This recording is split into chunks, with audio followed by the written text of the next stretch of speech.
How you doing out there? I'm Chuck Mangione. Welcome to Watch Mojo, and today we're counting down our picks for the most hilarious guest stars on the animated sitcom King of the Hill, based on their performance and the absurdity of the casting. We're only focusing on one-off or small roles, rather than guest-turned-main actors like Tom Petty. True story.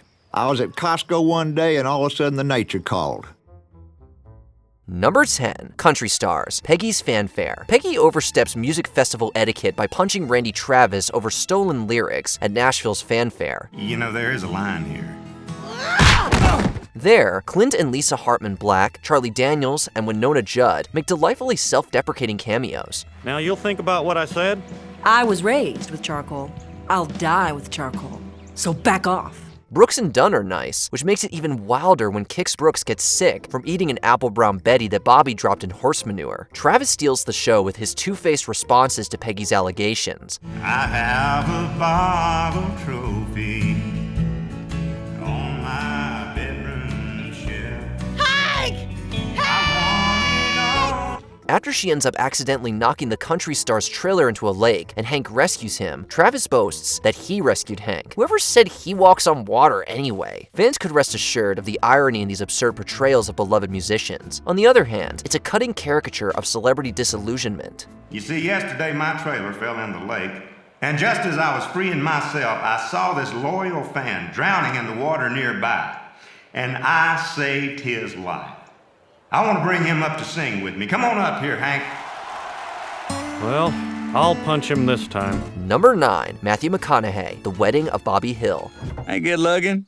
Hey! Leave it to Texas native Matthew McConaughey to ham up his iconic quirks in The Wedding of Bobby Hill. The over-the-top swagger sure seduces Luann when she begins dating supposed genius concert promoter Brad Pitt, apparently pronounced with the X. Pleased to meet you. Here you go, businessman to businessman. Isn't that pronounced Thibodeau? Well, you know, sometimes by mistake. Even Bobby is captivated, going so far as to let Rad throw a party at Boomhauer's place while Bobby is house-sitting. Luann and Hank promptly eject the hustler from the second half of the episode. Welcome, buddy. Enjoy the music and the free food. I will not! Of course, McConaughey still made a real impression by nailing a charlatan who buys his own bull. Whether the audience can, Mr. Thibodeaux definitely lives up to his charismatic actor's genius self-parody. Oh, what do you think? Damn, that's a fine job, baby. That's such a fine job. You know what I'm gonna do? I'm gonna ask you out. You don't know it yet, but you're gonna say yes. Number 8. ZZ Top, Hank Gets Dusted. King of the Hill had great fun casting whole bands like Green Day and the Dixie Chicks in troublemaking roles. What's unique about Texas rockers ZZ Top is that they play themselves, albeit with bassist Dusty Hill as the fictional Hank's cousin. Is this him? Are you him? Oh my God! Can I speak at him, please? Looks like your dad's raising you right. I guess so. It's already a sour family reunion when the hotshot rock star comes to pick up a Cadillac Cotton left to him instead of Hank. Never mind that Dusty brings a camera crew for his reality show, Behind the Beard. Good Lord, Dusty, did you run out of ways to embarrass yourself? No, this is going to be great, Hank. America wants reality, and I'm the guy to give it to them. Ugh. The absurdity keeps escalating after a shameless producer, voiced by Will Arnett, recruits the rest of ZZ Top for practical jokes and stunts. Hey, Hank. No. Don't worry, Hank. We're just here selling butt-fours. What's a butt? No. Their shenanigans really get Hank under pressure, but the rock industry admittedly has worse role models for Bobby. Rock and roll takes a lot of hard work and smarts. You got to know a lot of stuff, like arithmetic. And earth science. And the presidents? Man, I thought being a rock star would be more fun than that. Nuh-uh. Number 7. Phyllis Diller, Uta Hagen, and Betty White, Escape from Party Island. Hank isn't expecting much excitement when he drives his mother Tilly and her friends for their annual miniatures museum trip. Well, looks like we might have gotten here a little early. What's the big joke? It's not a joke. Then it's us, isn't it? Apparently we amuse you in some way. I wish. But the group arrives at Port Aransas just as it's taken over by MTV Spring Break, with the old ladies navigating the chaos better than Hank. If anything, Delia, Lillian, and Maureen's bickering makes matters worse. Okay, let's go. Buddy up. Delia, you hold Maureen's hand. No, we're fighting. She ate the last scone.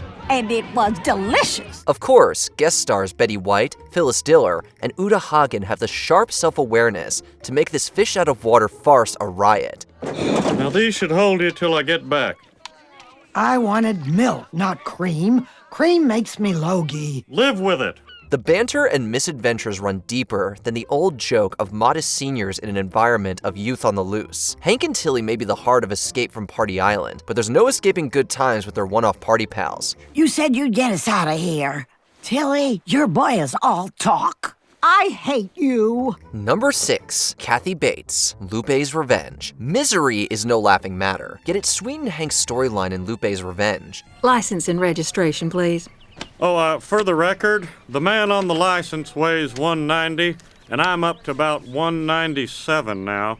I would have had it changed, but I was hoping to get back to my playing weight. Let me guess.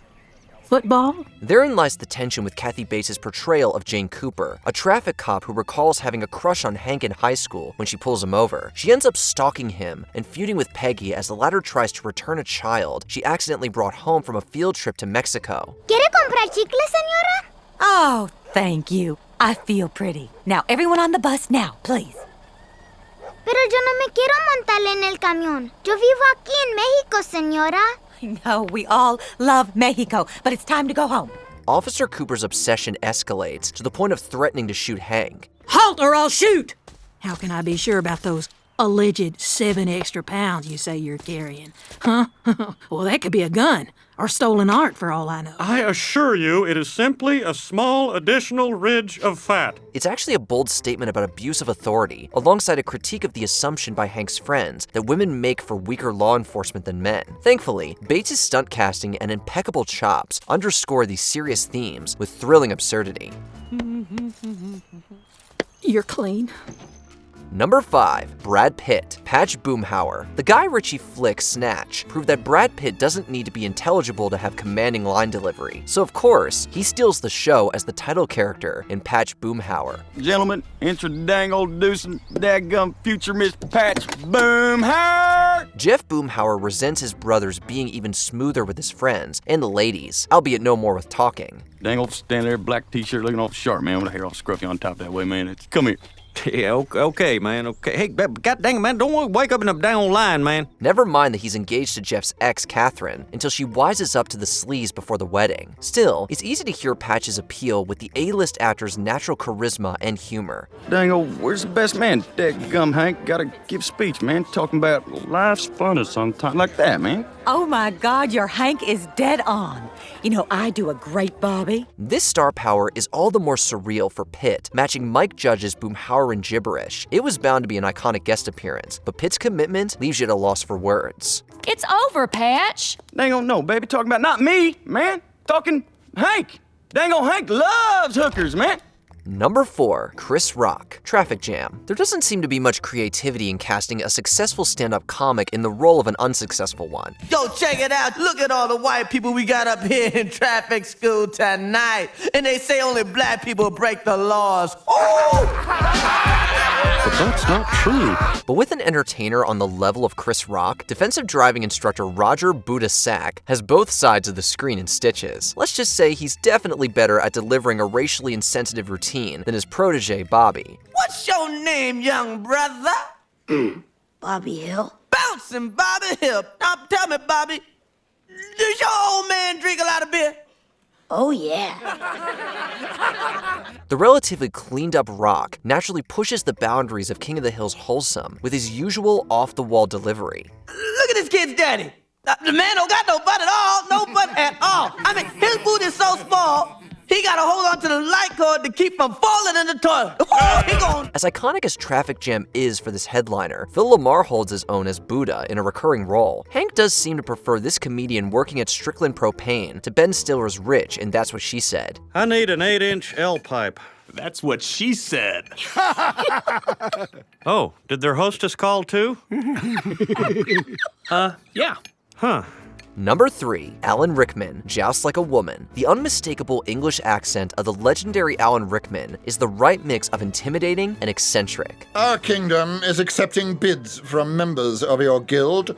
We require 1,000 stone a week of your magic gas. A stone is In your native tongue, a gallon. He owns that duality as King Philip, a Renaissance fair owner and performer who gets a little too into medieval misogyny. His grandiose, nasally role-playing is as eccentric as it is infuriating to employee Peggy. Why don't you drop the act and you explain to me why the wenches make 70 cents on the dollar and the village idiot gets full dental? You are but a woman, and I have given you enough of my time. Begone. Only after she bests the king in jousting and he's sued for gender discrimination does the natural Texas drawl come wailing out. Rickman doesn't sound so distinguished then. Crap, I'm gonna lose my fare.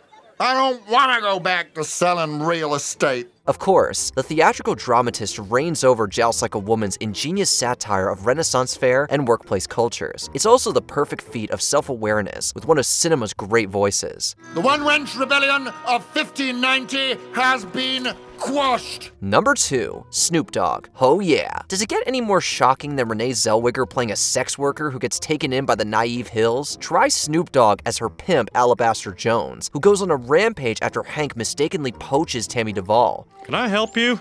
Allow me to, introduce myself. Alabaster Jones, the main Mac Daddy of Oklahoma City.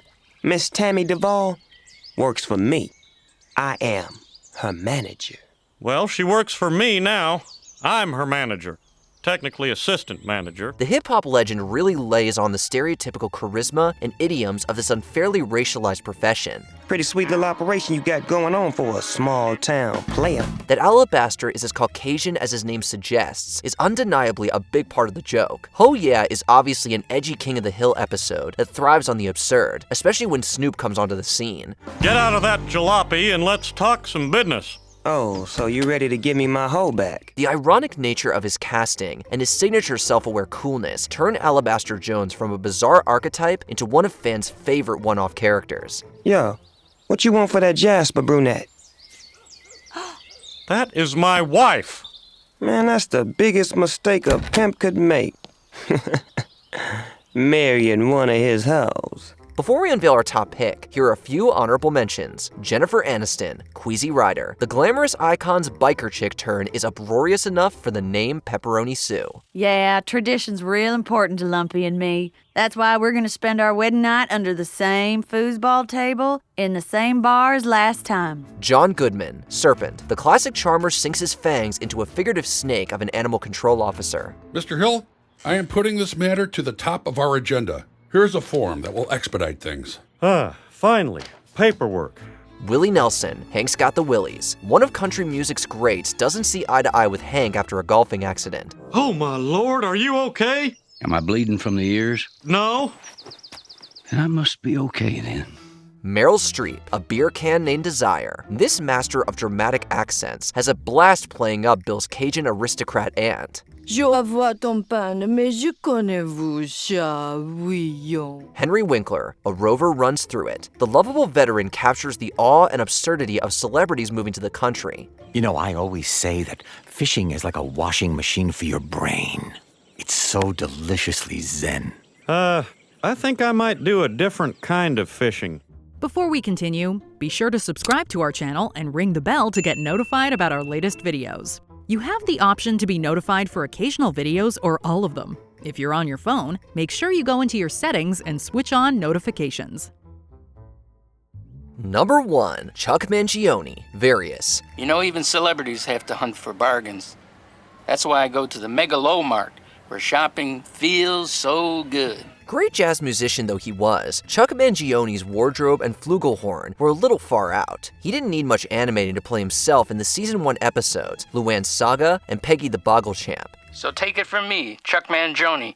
Unplugging the iron feels so good. Can you dig it? Mangione's deadpan comedic delivery and groovy riff from Feels So Good quickly distinguished him among King of the Hill guest stars, so much so that he became a spokesperson for the big box chain Megalomart in Propane Boom, then continued randomly popping up around Arlen in cameos throughout the show. Hey man, I'm having a concert this Sunday.